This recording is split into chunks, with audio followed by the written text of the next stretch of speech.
आदाब, मुंसिफ जोहार में आपका स्वागत है। मैं हूं आपके साथ अब्दुल रहीम। आगे बढ़ने से पहले एक नजर हेडलाइंस पर। झारखंड लोक सेवा आयोग की अध्यक्ष डॉक्टर मैरी नीलिमा केरेकट्टा की मुलाकात, सीएम सोरेन से नववर्ष की दी शुभकामनाएं।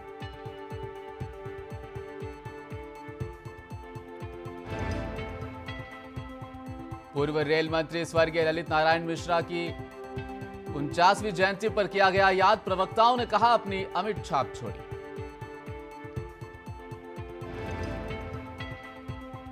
टीएमबीयू सिंडिकेट की बैठक हुई संपन्न। बैठक के दौरान नए सत्र के बजट को लेकर हुई चर्चा।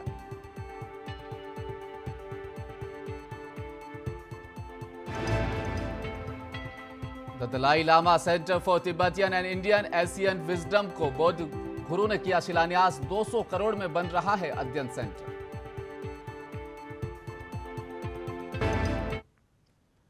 मुख्यमंत्री हेमंत सोरेन से झारखंड मंत्रालय में झारखंड लोक सेवा आयोग की अध्यक्ष डॉक्टर मैरी नीलिमा केरेकट्टा, सदस्य डॉक्टर जमाल अहमद, डॉक्टर अजिता भट्टाचार्य एवं डॉक्टर अनिमा हांसदा ने मुलाकात कर मुख्यमंत्री को नववर्ष की हार्दिक बधाई एवं शुभकामनाएं दी। मौके पर मुख्यमंत्री ने भी उन्हें अपने ओर से नए साल की बधाई और मंगल कामनाएं दी।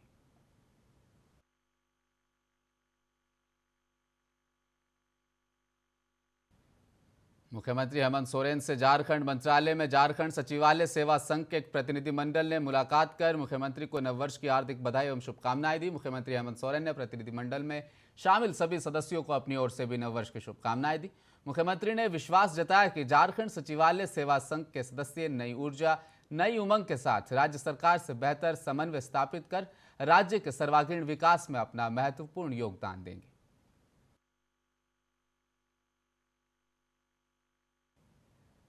ग्राम प्रधानों का शिष्टमंडल ने जामताड़ा विधायक डॉक्टर इरफान अंसारी की गाड़ी को नारायणपुर मोड़ के पास घेर लिया। करीब 1 घंटे तक विधायक की गाड़ी को रोककर ग्राम प्रधानों ने अपनी मांगों से उन्हें अवगत कराया और बताया कि पूर्व की भाजपा सरकार ने हम लोगों के साथ अन्याय किया है, परंतु अब झारखंड में आपकी सरकार है जिसने हम लोगों को मान सम्मान और मान्यता देने का काम किया है, लेकिन कुछ पदाधिकारियों की लापरवाही के कारण हमारी मांगों को जानबूझकर दबाया जा रहा है। मौके पर विधायक डॉक्टर इरफान अंसारी ने ग्राम प्रधानों को काफी देर समझाने के बाद भरोसा दिलाया कि हेमंत सोरेन सरकार आप लोगों के साथ खड़ी है। ये सर हम प्रोजेक्ट भवन भी गए थे सर, आपके सरकार के वहाँ भी सर चिट्ठी भी निकल चुकी है, जैसे वंशावली में हमारा हस्ताक्षर होनी चाहिए।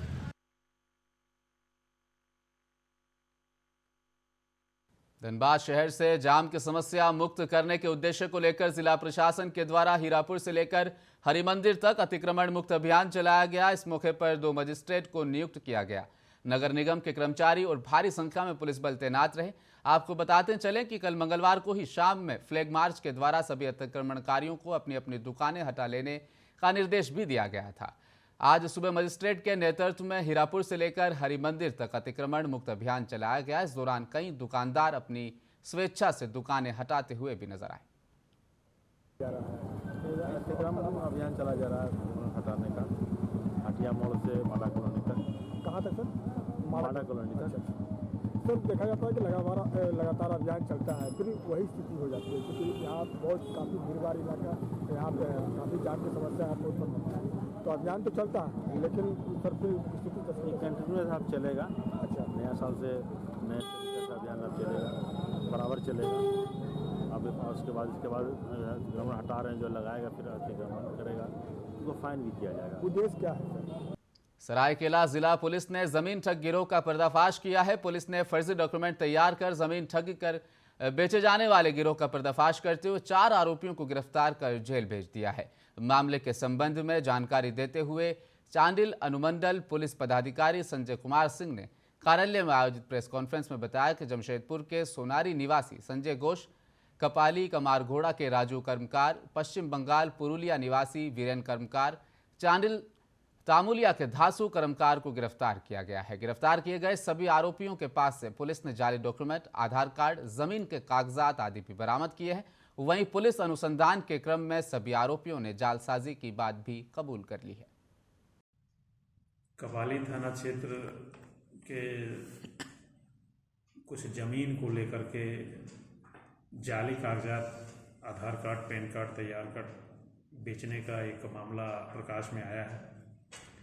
ये सोनारी के स्वरूप घोष नाम के व्यक्ति ने थाना प्रभारी चांडिल को सूचना दिया कि उनकी ज़मीन को कुछ लोग जाली कागज़ बनाकर बेचने का तैयारी कर रहे हैं तथा विभिन्न जगहों से कागजात को फ़ोटोशॉप वगैरह में आधार कार्ड और पैन कार्ड जाली बना के उनके नाम से ही बेच रहे हैं। इस आधार पर एक प्राथमिकी चांडिल थाना में दर्ज की गई और इस गिरोह रिया विधानसभा क्षेत्र में व्याप्त पानी की समस्या को लेकर आज धनबाद जिला कांग्रेस अध्यक्ष संतोष सिंह की अगुवाई में कांग्रेस का एक प्रतिनिधिमंडल भगतडीह स्थित जमाड़ा कार्यालय में एसडीओ पंकज झा से मिले, उनसे वार्ता की, साथ ही ज्ञापन भी सौंपा।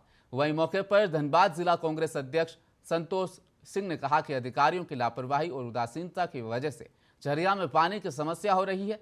अगर जल्द ही पानी की समस्या का निदान नहीं हुआ, कांग्रेस सड़क पर उतर आएगी और आंदोलन करने को बाध्य होगी। अधिकारी बेलगाम हैं। अधिकारियों के लापरवाही और उदासीनता की वजह से झरिया विधानसभा पूरे क्षेत्र, झरिया के तमाम क्षेत्रों में पानी का घोर अभाव है। लोग परेशान हैं और अधिकारी कोई सुनने वाला नहीं है। तो उसी को लेकर के हम लोग कांग्रेस का प्रतिनिधिमंडल एसडीओ को घेराव का प्रोग्राम किया था। तो हमने कहा घेराव प्रदर्शन नहीं करना, चूँकि सरकार भी हम लोगों की है। तो वार्ता करने के लिए इनको स्पष्ट चेतावनी दे दिया गया है कि दोबारा माडा ऑफिस में कांग्रेस के लोगों को आने का नौबत नहीं आवे, नहीं तो इसका खमियाजा यहाँ के माडा के। चतरा पुलिस कप्तान राकेश रंजन के द्वारा आज डीएवी विद्यालय चतरा में कक्षा 9 से 11 के बच्चों को सोशल मीडिया के यूज और मिसयूज के बारे में विस्तार पूर्वक जानकारी दी गई। साथ ही स्टूडेंट पुलिस कैडेट से संबंधित जानकारी भी दी गई। वैसे बच्चों को प्रोत्साहित भी किया और कहा गया कि स्टूडेंट पुलिस कैडेट से जुड़कर कम्युनिटी पुलिसिंग और समाज को फायदा पहुंचाया जा सकता है।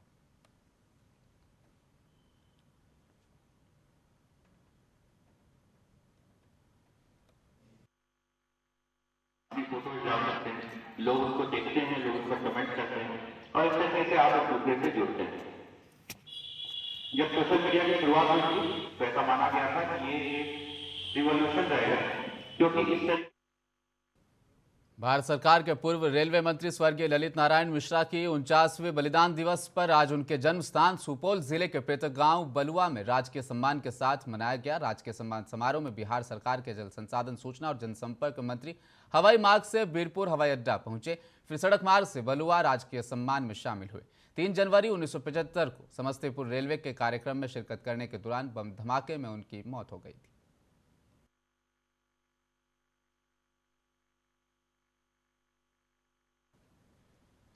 औरंगाबाद में अवैध देसी कट्टा एवं 2 कारतूस के साथ एक युवक को पुलिस ने धर दबोचा है। दरअसल ये मामला कुटुंबा प्रखंड के ढिबरा थाना क्षेत्र के मुरारपुर गांव का है। पुलिस के द्वारा पकड़े गए आरोपी की पहचान थाना क्षेत्र के मुरारपुर गांव निवासी राजकुमार रिकिसन के रूप में की गई है। पुलिस को गुप्त सूचना मिली कि उस गांव के एक युवक अवैध देसी कट्टे के साथ घूम रहा है, जिसके आलोक में पुलिस छानबीन करने के लिए उस गांव पहुंची। तभी पहुंची पुलिस को देख युवक भागने लगा। इसके बाद पुलिस ने उसे घेराबंदी कर धर दबोचा। इसके बाद पुलिस ने आरोपी के खिलाफ शस्त्र अधिनियम के तहत मामला दर्ज कर न्यायालय में पेश किया, जहां से आरोपी को जेल भेज दिया गया है। इसको थानाध्यक्ष ढिबरा प्रमोद कुमार को गुप्त सूचना मिली कि मुरारपुर गांव के राजकुमार ऋषियाक अपने कमर में देसी कट्टा और गोली लेकर घूम रहे हैं और गांव वालों को धौंस दिला रहे हैं। सूचना को बड़े पदाधिकारी को प्रेषित करते हुए इन्होंने और बड़े पदाधिकारी के आदेशानुसार भलुआही कैंप के एसएसबी जवान के सहयोग। आज भागलपुर के हरिया पट्टी में व्यापारी वर्ग के द्वारा सभी नवनिर्वाचित मेयर, उपमेयर और पार्षदों का स्वागत पुष्प गुच्छ देकर किया गया। सभी ने भागलपुर के विकास में अपनी 100% भागीदारी देने की बात कही। वहीं भागलपुर के नवनिर्वाचित उपमेयर डॉक्टर सलाउद्दीन अहसन ने कहा कि हम लोगों का इस बार का मूल मंत्र रहेगा सिर्फ और सिर्फ भागलपुर का विकास। एक तरफ भागलपुर स्मार्ट सिटी के तहत तैयार हो रहा है, दूसरी तरफ नगर निगम के पदाधिकारियों के साथ मिलकर एवं सभी पार्षदों के साथ मिलकर हम लोग एक स्वस्थ और स्वच्छ भागलपुर तैयार करेंगे। यह जो आयोजन है आज व्यापारी वर्ग के सभी बंधुओं के द्वारा नवनिर्वाचित उपमहापौर और सभी पार्षदों का जो अभिनंदन रखा गया है, मैं उसके लिए सभी व्यापारी वर्गों का मैं बहुत ही अभिनंदन और उनका धन्यवाद देती हूं। और साथ ही साथ हम सब लोग मिलकर, आप जो यहाँ पर लोगों को आप देख रहे हैं बैठे हुए प्रतिनिधि के तौर पर, इस बार की टीम, इस बार की जो नगर सरकार है, इसका सौभाग्य है कि यहाँ पर 4 बार 3 बार 2। भागलपुर के उल्टा पुल के नीचे देर रात सब्जी मंडी में भीषण आग लग गई। देखते ही देखते आग फैल गई और 20 दुकानों को अपनी चपेट में ले लिया। लाखों का सामान जलकर खाक हो गया। लगभग 40 मिनट बाद फायर ब्रिगेड की टीम पहुंची और घंटों मशक्कत कर आग पर काबू पाया गया। घटना रात 1:30 बजे के करीब की है। आग लगने का कारण शॉर्ट सर्किट को बताया जा रहा है। मामला कोतवाली थाना क्षेत्र के रेलवे स्टेशन के समीप उल्टा पुल के नीचे सब्जी मंडी का है। लगा इसका तार से फोल्ड हुआ सर, इसका गोदाम से। कितना दुकान जल गया? 20 आदमी का दुकान जला है सर। कितना का नुकसान होगा? नुकसान तो वही 20-25 आदमी का होगा। किस तरह से आग लगी? आग लगा, इसका तार से आग लगा है सर। पता चला? ये जब उसके अंदर से ही आग उठा तो जाने की तार से ही आग लगा है। तार का कनेक्शन है इसके रूम में सर, बिजली वाला तार। उसके बाद आपने क्या किया? हम पानी ला करके हम दिए IW वहाँ जो खरैया है पानी टंकी, वहाँ से ला के दिए हैं रेलवे वार्ड से। हाँ 20-25 बाल्टी पानी दिया तब उधर। सावित्रीबाई फुले की जयंती को भागलपुर के खरीक प्रखंड के आदर्श विद्यालय नवादा में राष्ट्रीय शिक्षिका दिवस के बतौर मनाया गया। इस मौके पर विभिन्न विधाओं में आयोजित प्रतियोगिताओं में छात्र छात्राओं ने हिस्सा लिया। अंत में मुख्य अतिथि डॉक्टर विलक्षण रविदास ने बेहतर प्रदर्शन करने वाले छात्र छात्राओं को पुरस्कृत किया। पुरस्कार में बहुजन नायक नायिकाओं की जीवन से जुड़ी पुस्तकें भी दी गई। शिक्षक दिवस मनाते हैं 5 सितंबर को, और 5 सितंबर शिक्षक दिवस जो मनाया जाता है वो अपने आप में थोड़ा विवादित है, और उसके विवादित होने का कई कारण है। लेकिन आप देखेंगे कि जिस समाज में हम रह रहे हैं, स्त्री और पुरुष के अंदर काफ़ी भिन्नता है। यूँ कहे समाज ने आज भी स्त्री को वो सम्मान, वो जगह नहीं दिया है जो पुरुषों ने कब्जा करके रखा है। रेल राज्य मंत्री राव साहेब पाटिल दानवे बगहा पहुंचे और कार्यकर्ताओं के साथ कोर कमेटी की बैठक की। रेल राज्य मंत्री की यह यात्रा लोकसभा चुनाव अंतर्गत मिशन 2024 की तैयारियों को लेकर खास है। इस बैठक में संगठन के मजबूती को लेकर पार्टी कार्यकर्ताओं के साथ चर्चा भी की गई। आगामी लोकसभा चुनाव की तैयारियों के मद्देनजर रेल राज्य मंत्री बगहा पहुंचे और उन्होंने कार्यकर्ताओं के साथ कोर कमेटी की बैठक की। इस बैठक में संगठन की मजबूती को लेकर चर्चा की गई। साथ ही केंद्र सरकार के विकासात्मक कार्यों को जन जन तक पहुंचाने को लेकर रणनीति भी बनाई गई। जिसका लालू जी ने शिलान्यास करके केवल छोड़ दिया था, कुछ किया नहीं था। 7 से 14 तक तो कुछ हुआ ही नहीं था। 14 में जब हम लोग सांसद बने तो सदन से लेके और मंत्रालय तक दौड़ धूप किए तो धन भी मिला और कुछ काम भी हुआ। लेकिन भूमि अधिग्रहण का विषय बनता है और इसका डीएम मालिक होता है, और डीएम के द्वारा भूमि अधिग्रहण नहीं होने के चलते अभी तक काम बाधित है। इस पर हमने फोकस किया है। को संबोधित किया गया है धनहा में, कार्यकर्ताओं को संबोधित किया गया। कार्यकर्ताओं को संबोधित किया। हमने कोर कमेटी की मीटिंग की और हमारे सभी कार्यकर्ता वहाँ पर उपस्थित। कोरोना के पहले यहाँ पे 8 जोड़ी ट्रेनें चलती थी, मुजफ्फरपुर गया गोरखपुर, लेकिन सभी ट्रेनें रद्द कर दी गई। मतलब परेशान है। यहाँ के ट्रेनों के बारे में, विकास के बारे में और जो स्थानीय विषय है उसके बारे में हम पार्टी कार्यकर्ताओं के साथ चर्चा। भागलपुर सुल्तानगंज के प्रखंड आपूर्ति कार्यालय के सभागार में प्रखंड खाद्य आपूर्ति पदाधिकारी डॉक्टर संजीव कुमार की अध्यक्षता में प्रखंड के सभी जन वितरण प्रणाली दुकानदारों के साथ संयुक्त बैठक की गई। इस बैठक में प्रखंड आपूर्ति पदाधिकारी डॉक्टर संजीव कुमार ने सभी जन वितरण प्रणाली दुकानदारों को आवश्यक दिशा निर्देश देते हुए कहा कि केंद्र सरकार एवं बिहार सरकार के द्वारा राष्ट्रीय खाद्य सुरक्षा वितरण के तहत सभी खाद्य उपभोक्ताओं को 1 जनवरी 2023 से 1 यूनिट पर 1 किलो गेहूं एवं 4 किलो चावल मुफ्त में वितरण किए जाने चाहिए। किसी भी प्रकार का उपभोक्ताओं से पैसा लेने पर सख्त कार्रवाई की बात भी कही। इस दौरान सभी जन वितरण प्रणाली के दुकानदार मौजूद रहे।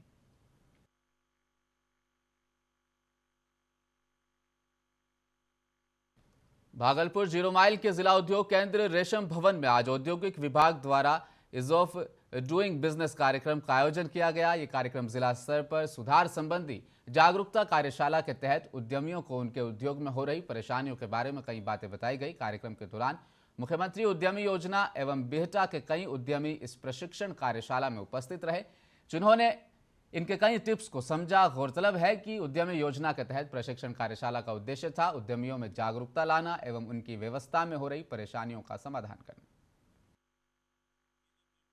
पे रिलेटेड वर्कशॉप था जिसमें कि जितने भी रिफॉर्म बिहार सरकार द्वारा किए गए हैं और सिंगल विंडो के क्या क्या फंक्शनैलिटी है उस पे उन लोग जो उद्यमी आए हुए थे उनको पूरा ब्रीफ में बताया गया और उनको डेमो दिया गया सिंगल विंडो का, ताकि वो जा कर के वहाँ पे अप्लाई कर सके और उनको कोई भी परेशानी आए तो ग्रीवांस वगैरह कर सके। कहाँ से उद्यमी आए थे और कितने उद्यमी आए थे सर ये बताइए। भागलपुर ज़िले का मुख्यमंत्री उद्यमी योजना PMEGP योजना से संबंधित और जनरल इंडस्ट्रियलिस्ट बियाडा से आए थे। बियाडा के अफसर भी इलेक्ट्रिसिटी विभाग से सेट कमर्शियल टैक्स अफसर आए थे और उद्यमियों का प्रॉब्लम को ये लोग सुना और उसके सॉल्यूशन का बताया गया। Ease of doing business. Bhagalpur police मुख्यालय के द्वारा जिले के कई पुलिस पदाधिकारियों का तबादला कर दिया गया, जिसमें सीनियर SP, सिटी SP सहित सिटी DSP का तबादला कर दिया गया है। वहीं आज नए सिटी DSP अजय कुमार चौधरी ने कोतवाली थाना स्थित अपने कार्यालय में पद ग्रहण किया। इस दौरान कई पुलिसकर्मियों के द्वारा उन्हें बुके देकर बधाई दी गई।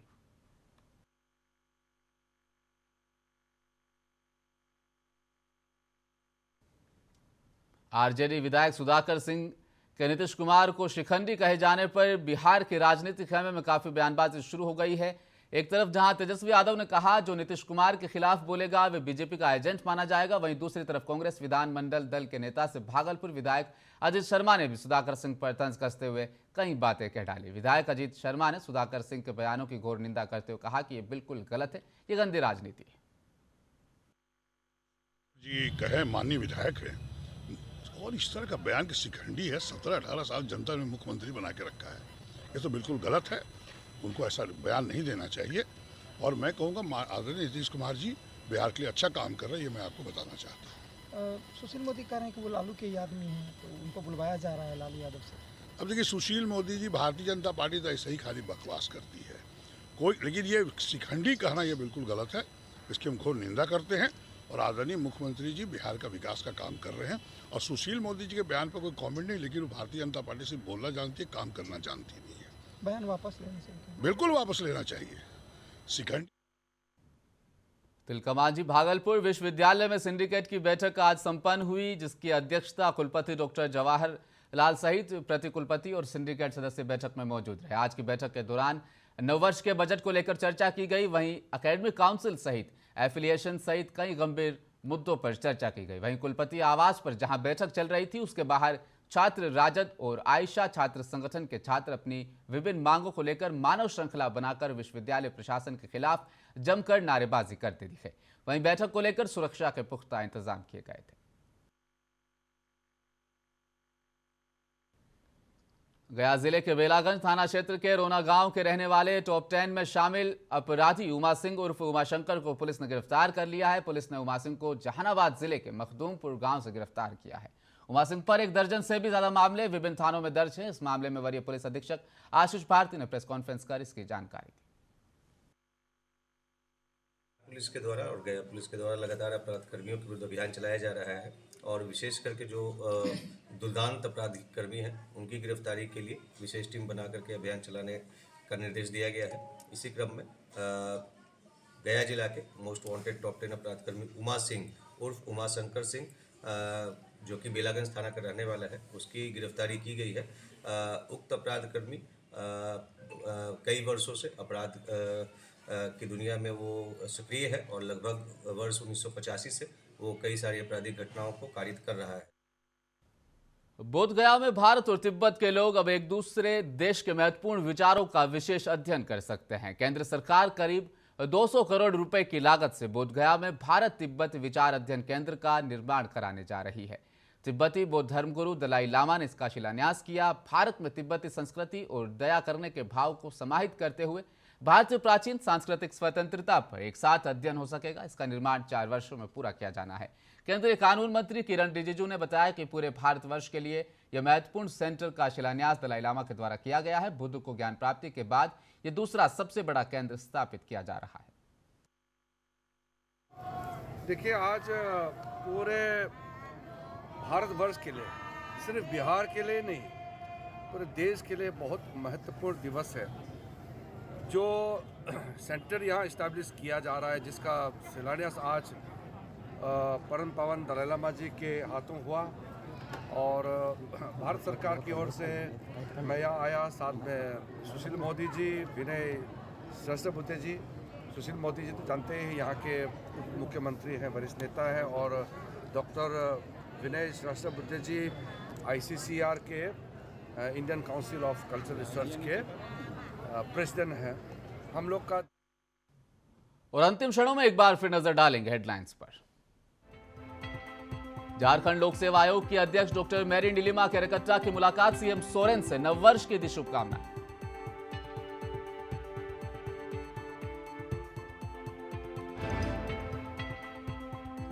पूर्व रेल मंत्री स्वर्गीय ललित नारायण मिश्रा को 49वीं जयंती पर किया गया याद, प्रवक्ताओं ने कहा अपनी अमिट छाप छोड़ी।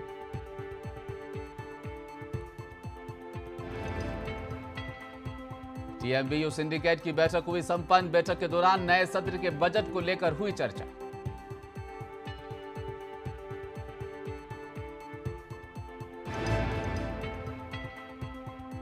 Dalai Lama centre for Tibetan and Indian Asian wisdom का बौद्ध धर्मगुरु दलाई लामा ने किया शिलान्यास, 200 करोड़ में बन रहा अध्ययन सेंटर। मुंसिफ जोहार में फिलहाल इतना ही। देखते रहिए मुंसिफ टीवी न्यूज में लेता हूं आपसे इजाजत। आदाब।